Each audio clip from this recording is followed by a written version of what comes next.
Se alcanzó una tregua entre Israel y Hamás y esa es la gran noticia que está prácticamente en las portadas de los diarios del mundo entero. Joe Biden se adjudica el mérito de ese acuerdo a su gobierno en los Estados Unidos, mientras que Donald Trump se adjudica él el mérito de que este acuerdo haya entrado en vigor. ¿A quién le deben esta tregua los israelíes y los palestinos? ¿A Joe Biden, como dice el presidente demócrata que está saliendo de la Casa Blanca, o a Donald Trump, como dice el presidente republicano que está ingresando al despacho Oval? La verdad es que los dos tienen parte del mérito.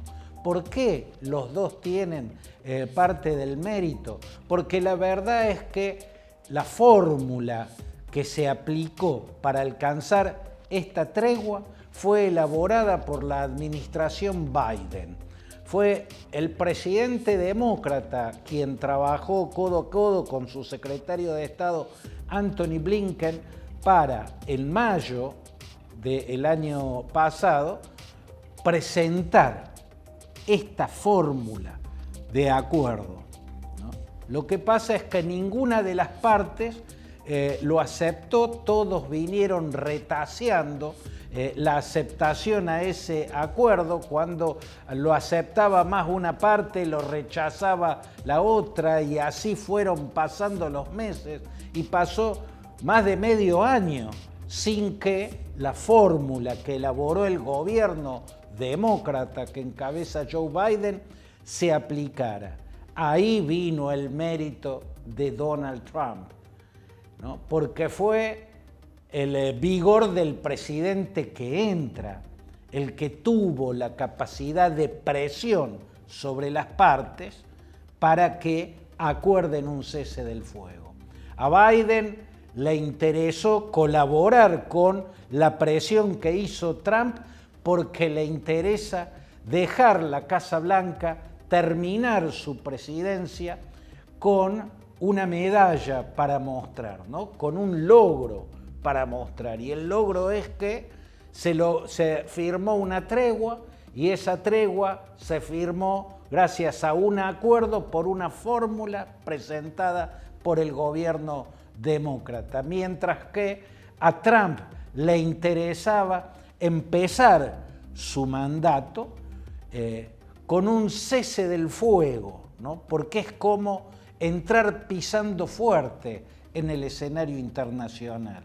Entre sus principales objetivos está en lograr que termine la guerra entre Rusia y Ucrania, ¿no? Y para entrar con fuerza hacia esa tarea, que no es nada fácil, bueno, tener como presidente que su llegada a la Casa Blanca le impuso las condiciones de una tregua, y finalmente la aceptaron las dos fuerzas que se están confrontando bélicamente en la Franja de Gaza, ¿no? Trump estaba interesado, Biden estaba interesado. Ahí está la razón de que en este momento, en la antesala del cambio de presidente, se haya firmado el acuerdo.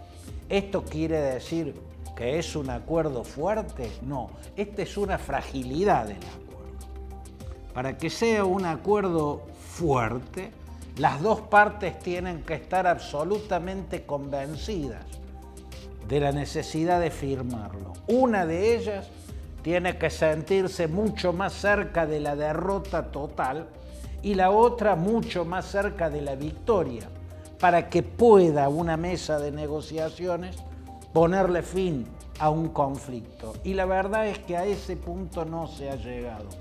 Claramente está mucho más debilitado Hamás, porque ha perdido casi 20.000 hombres, 20.000 yihadistas han caído en esta guerra, y porque además Israel ha debilitado sustancialmente a dos de sus aliados claves, Hezbollah en el Líbano y la República Islámica de Irán.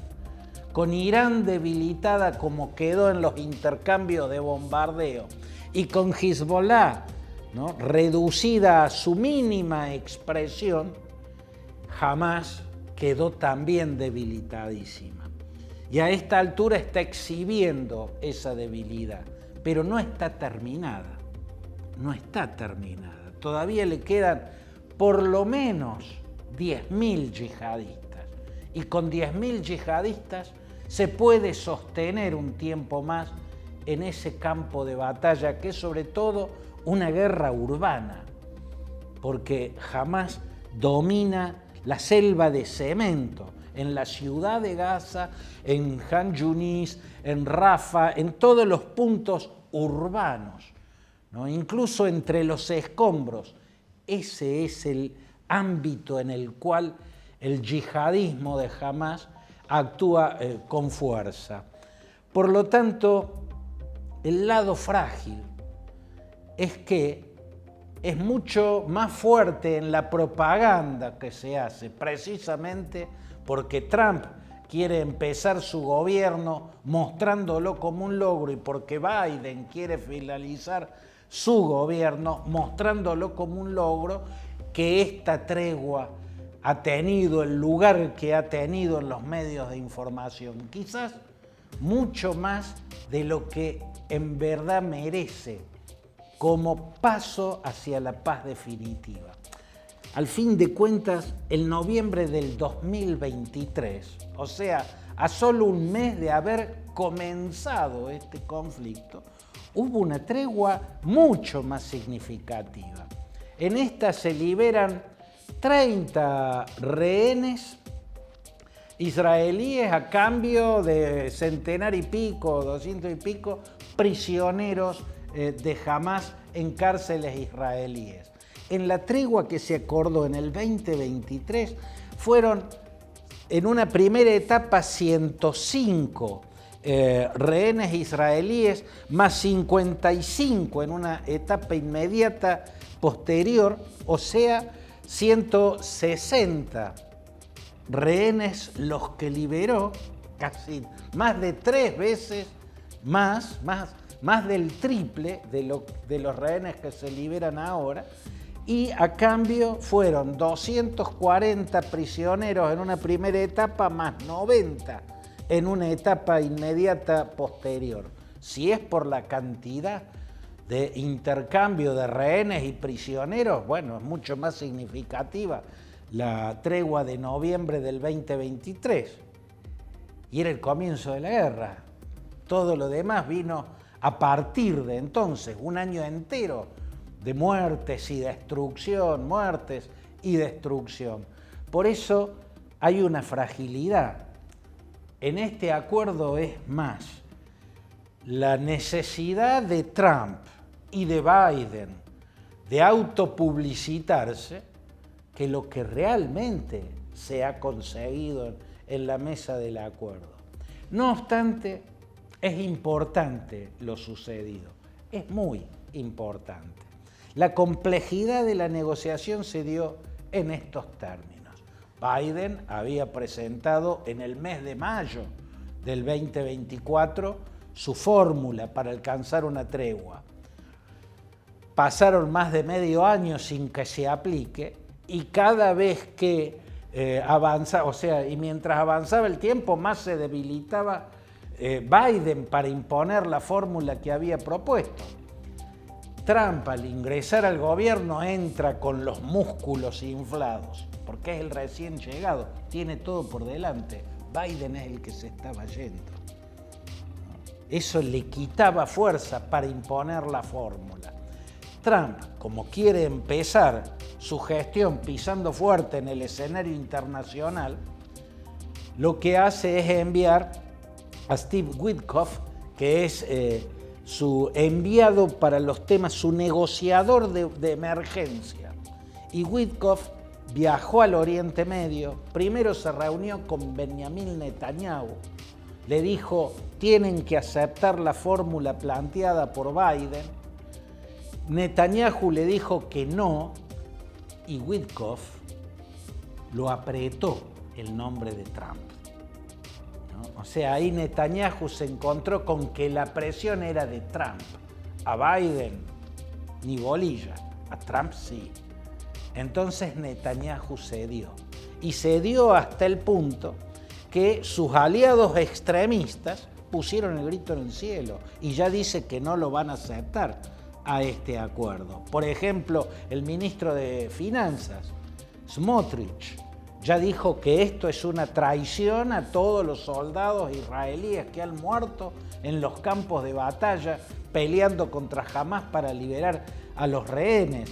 Lo mismo dijo el secretario de Seguridad Nacional, Itamar Ben-Gvir, ya ha dicho que lo rechazan totalmente, o sea, se puede quedar sin gobierno Netanyahu por aprobar esta tregua, por presión de Donald Trump, aprobar la fórmula de Biden por presión de Donald Trump. Y si se queda sin gobierno, ¿qué pasa? Bueno, Yair Lapid, el líder de la oposición, es el que ha dicho: yo le garantizo la continuidad, le garantizo el apoyo en la Knesset para que esto se pueda concretar, ¿no? O sea, este acuerdo puede ponerle fin al gobierno extremista que encabeza Netanyahu y entrar en una etapa de Netanyahu asociado con las fuerzas centristas que lidera Yair Lapid.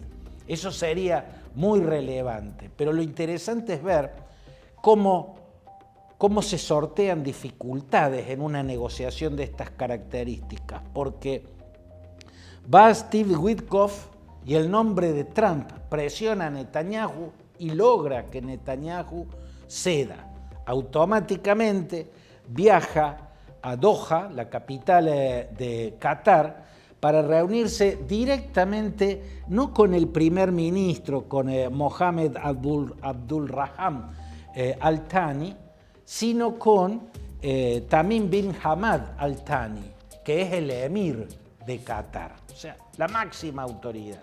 Y se sentó con el emir de Qatar a presionarlo tan fuertemente como lo había hecho con Netanyahu. Entonces Tamim bin Hamad Al Thani apretó, para seguir usando esa imagen, a Jalil al-Haya. ¿Quién es Jalil al-Haya? El representante de Hamás en Doha. Es como el jefe político, es el heredero del puesto que quedó vacante cuando Israel asesinó a través del Mossad a Ismail Haniyeh en Teherán, que había ido a la asunción del nuevo presidente iraní, ¿no? Y fue asesinado en un atentado del Mossad, que fue una perfección como trabajo de inteligencia. Bueno, Jalil al-Haya, desde entonces el representante de Hamás, el jefe político de Hamás, pero él no puede tomar la decisión final. Tiene que llamar y negociar con Mohamed Sinwar, que es el jefe de Hamás en la Franja de Gaza.